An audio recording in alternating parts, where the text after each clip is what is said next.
Raider Nation, what is the deal, man? Once again, it's your guy Panama Fargo, and I'm back to y'all live with another episode of the Raider Rundown. And today, man, we're going to be discussing day 2 of the Raiders free agency.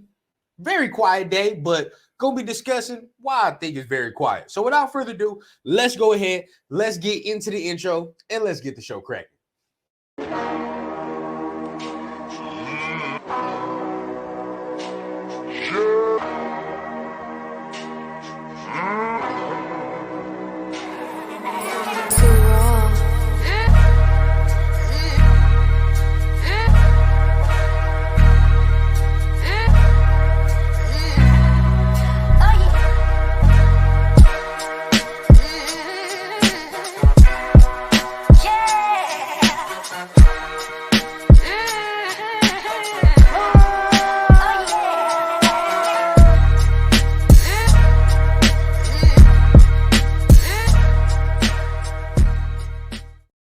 What is the deal? Raider Nation, you're back for another episode of the Raider Rundown. Once again, make sure you guys are tapping on the like and on the subscribe button. And please hit on that little notification bell so you get updated whenever I drop episodes or just give you updates or give discussions like this right here.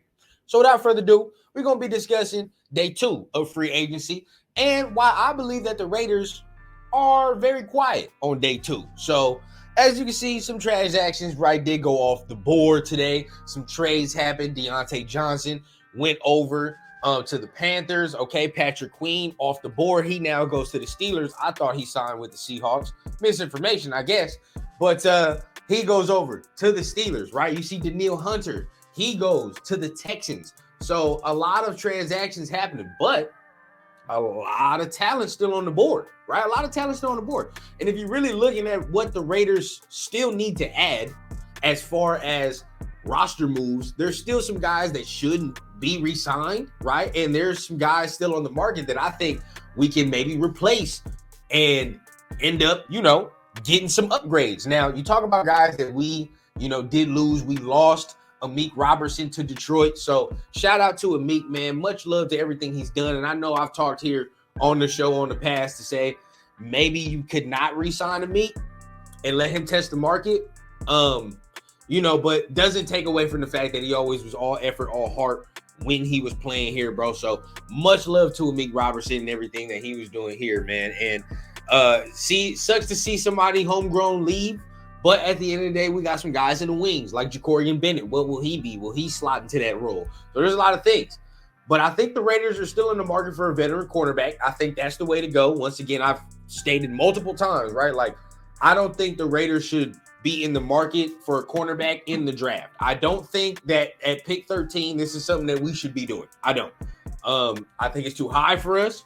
I think no cornerback in this draft has that type of value at 13. That's my personal opinion. I know people are high on certain corners, but I don't think 13 is the way to go. And if you trade it down, we're having a different discussion. But as of right now, I don't think that's the way to go, especially with you losing Jermaine Illuminor to the Giants right now. I think if you can't shore up that right tackle position, and if the coaching staff does not believe in Thayer Munford, we're going to have to go there first, right? That's where I believe. But I think the pieces that we have open right now, currently, we can fill with veteran additions. I do. I think there's still room for another D lineman. Shout out to my guy who always comes in here and says, oh, we can't get multiple D linemen. And I know. It looked bad, but I think we can do it. I think there's something telling me, bro, that we're in the wings to get another D lineman, right? I've heard rumblings about Devin White as well. Somebody that I think would come on the cheap. I would definitely take a flyer on Devin White as well. I don't think we have to pay him that much.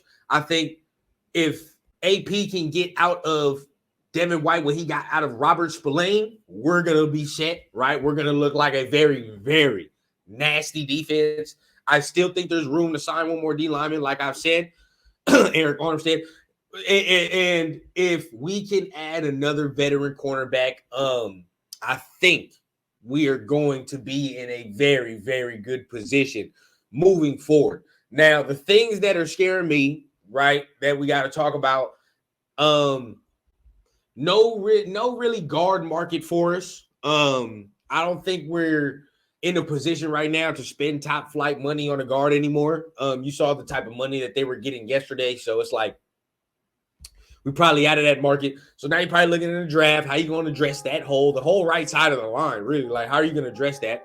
Now, I've just stated, right, how do they like Thayer Munford? How do they like Dalton Wagner? These are two guys that you got to see. Now, me personally, I am a Munford fan. And if they're fans enough to say that we don't have to get a guy at 13, then hey, do it. You know what I mean? If it's still on the table. And if trading up is still on the table, I say if you believe in Thayer that much, let him rock. But that's my personal opinion as well. Really, though, I'm glad I don't see a lot of people tripping about the Raiders being quiet on day 2, right? And the thing is, you don't need to be the loudest person in the room all the time, right? That's what you need to be, because sometimes the loudest person in the room is the weakest motherfucker in the room, right? So you don't want to be that guy. I think Raiders made their big splash early, right?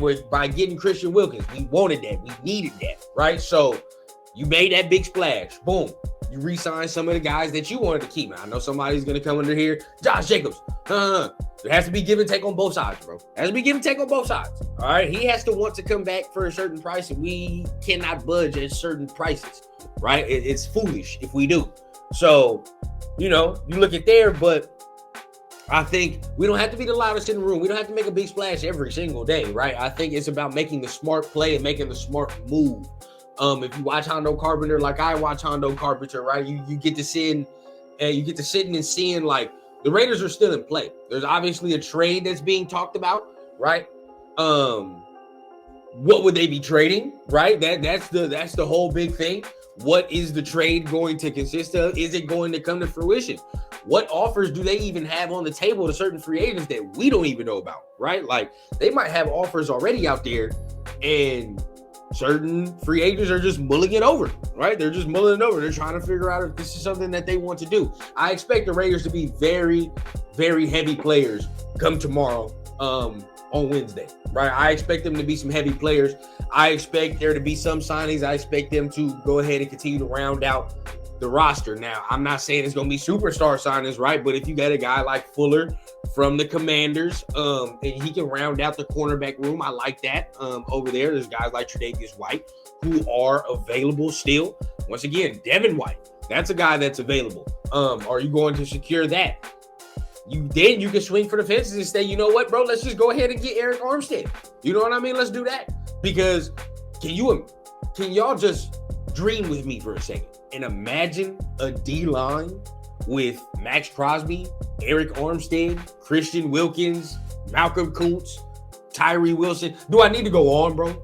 Do I need, can you imagine that D-line? At that point, I don't give a damn who the corner is over there. The quarterback ain't going to have no time to throw at all, right? And no time to throw at all. So I just think what the plan is, right? The master plan. And I'm going to lay it out to y'all now. Some of y'all going to call me crazy, but hey, if it happens, you can come back and report to this video. The master plan to me is to fill out the roster as best you can in free agency with all type of veterans. Make the splash moves if you need to. Christian Wilkins, maybe some other additions, right? Round out your defense. Maybe get some in the offensive side if you can. Do all that. And once you've rounded out the roster enough, move up to secure a quarterback. And we all know who that quarterback is. There's no need to dive into it, bro. There's nobody else other than Jayden Daniels, right? That's the only person that we need to be talking about and the conclusion comes to. That's what I think the master plan is. All right, now everybody, you can look at me and be like, oh, there's no way. There's a way, bro. There's a way.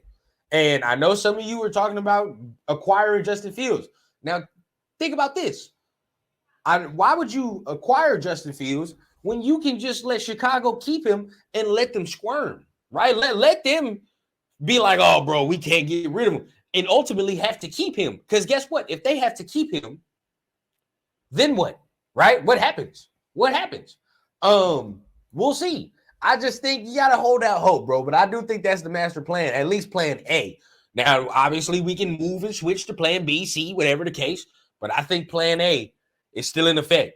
And I think the plan is to round out this roster as best you can to end up trading up and securing your quarterback. So once again, make sure you guys are hitting the like, hitting the subscribe button. It's much love to everybody that is watching the show, is participating, and also helping the boy grow the channel, man.